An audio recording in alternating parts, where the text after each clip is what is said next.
Hi everyone, welcome to digital GK classes. तो जैसा कि एज यूजुअल होता ही है कि बीपीएससी टीआरई 2.0 पीआरटी में एक बार और संशोधन हो गया।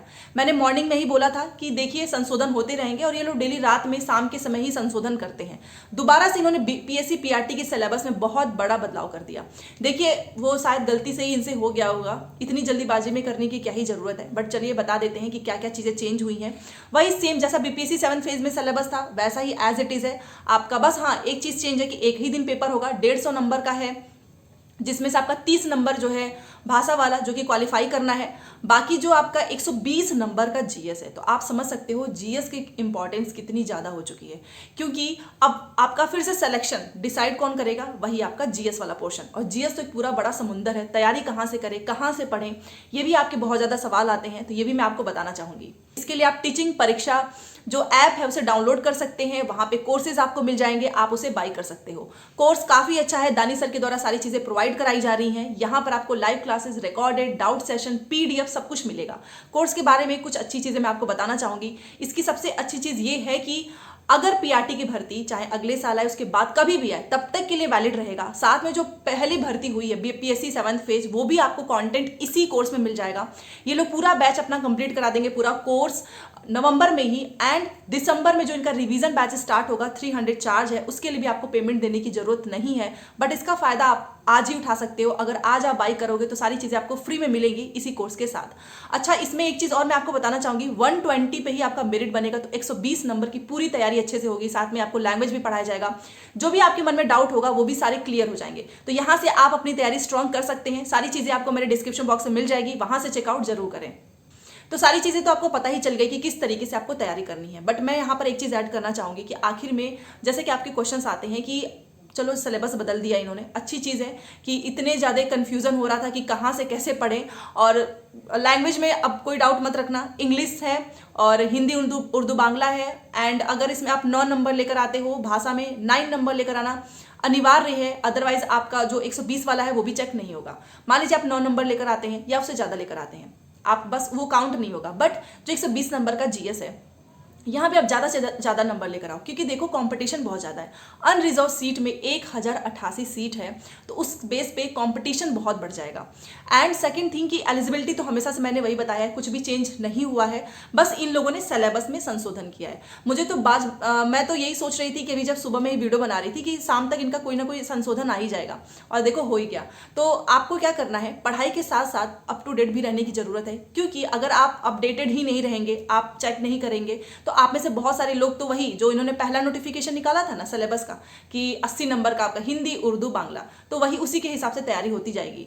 तो इस तरीके से आपको पढ़ाई के साथ साथ यहाँ पर भी ध्यान लगाना है कि कहीं बीपीएससी कुछ संशोधन ना कर दे। अब बताओ, जो लोग एकदम पढ़ाई में मग्न हो जाएंगे वो सोचेंगे नहीं सोशल मीडिया, ये यूट्यूब, ये वेबसाइट, ये सब कुछ नहीं चेक करेंगे, बस पढ़ाई करते हैं, वो तो पुराने वाले से ही करेंगे। अब उन्हें क्या पता कि पता नहीं कितना और संशोधन हो जाए। ठीक है, खैर कोई बात नहीं, चलो अच्छा ही हुआ, पुराना वाला ही पूरा सिलेबस है।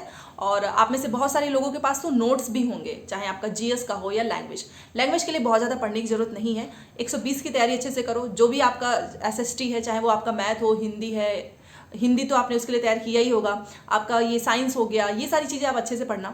एलिजिबिलिटी सेम वही है, बीएड वाले नहीं, DElEd and seated paper 1 complete चाहिए, ये आपकी एलिजिबिलिटी है। तो कौन कौन फॉर्म भरेगा, चाहे आपने ग्रेजुएशन के बाद डीएलएड किया है या फिर आपने 12th के बाद डीएलएड किया, आप में से जिन लोगों ने भी बस डीएलएड कंप्लीट होना चाहिए, साथ में सीटेट का पेपर 1, वो लोग अप्लाई कर सकते हैं। अच्छा, अदर स्टेट वाले भी अप्लाई कर सकते हैं। सीटेट में कितना नंबर होना चाहिए वो मैंने बताया हुआ है, 82 नंबर है, 75 नंबर है। बिहार के लिए तो आप एलिजिबल हो, बाकी लोगों को 90 नंबर लेकर आना है। जनरल मेल कैंडिडेट्स जो कि बिहार के हैं उनको हर हाल में 90 ही चाहिए सीटेट पेपर 1 में। सीटेट अपीयरिंग का अभी तक कुछ भी इन्फॉर्मेशन नहीं आई है, बट हाँ सेकंड मेरिट लिस्ट के बारे में मैं आपको कुछ चीजें बताना चाहूंगी, जिसका वेट आप कर रहे हो। बीपीएससी 7th फेज के बाद जो सीटें बच गई हैं उस पर सेकंड मेरिट लिस्ट कब आएगी, तो अभी बहुत बड़े जो न्यूज मीडिया है और भी जो 2-3 चीजें जो कि ट्विटर पे पोस्ट किए हैं वहां से इंफॉर्मेशन निकल कर आई है कि 22 नवंबर को सब कुछ कंफर्म हो जाएगा, कितनी रिक्तियां हैं, कब आपका सेकंड मेरिट लिस्ट जारी होगा। क्योंकि अभी जो है फेस्टिवल चल रहे हैं, रिक्तियां मांगी गई हैं। एंड 17 से 18 के बीच में शिक्षा विभाग के पास सारी रिक्तियां आ जाएंगी, वो बीपीएससी को हैंड ओवर करेंगे, उसके बाद से आपका सेकंड मेरिट लिस्ट जारी हो जाएगा। तो चलो अच्छी खबर है कि नवंबर में ही आ जाए। ताकि जो लोग परेशान हैं बेचारे कि एक एक दो दो नंबर से नहीं हुआ, कितना और वेट करेंगे, आगे आने वाले समय में फिर से तैयारी करेंगे। तो कुछ लोगों का अगर सिलेक्शन हो जाता है सेकंड मेरिट लिस्ट में तो अच्छा ही होगा। दूसरी चीज़ की सॉरी, कितनी आ सकती है इसमें सीट, तो ज़्यादा होगा, क्योंकि आपने देखा होगा कई लोगों का तो नियुक्ति पत्र रद्द किया गया है। 741 भी आपने सुना होगा, इनका भी। साथ में कुछ नियोजित शिक्षक है, उन्होंने ज्वाइन नहीं किया। तो कुल मिलाकर अगर आप देखें तो 15 से 20 हज़ार इतनी तो सीटें रिक्त हैं। बट ये कितने पे निकालते हैं, ये भी एक बहुत बड़ा सवाल है। ठीक है, ज़्यादा से ज़्यादा निकालेंगे तो ही फायदा होगा, स्टूडेंट्स का सिलेक्शन होगा।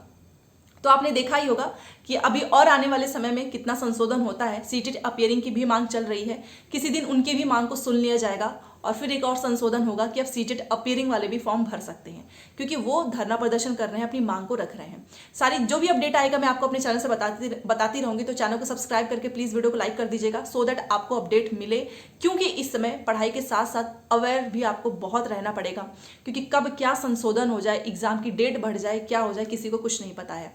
फिलहाल के लिए जो संशोधन हुआ है, मुझे पता है कि आप में से बहुत सारे लोग खुश हो गए होंगे, क्योंकि पुराना ही सिलेबस है, पुराने तरीके से पढ़ाई करो। नेगेटिव मार्किंग है नहीं, बस एक चीज का चेंज है, नेगेटिव मार्किंग नहीं है। एक दिन पेपर होगा 150 नंबर का, 2.5 घंटे समय मिलेगा। तो चलिए मिलते हैं नेक्स्ट क्लास में। Thanks for watching.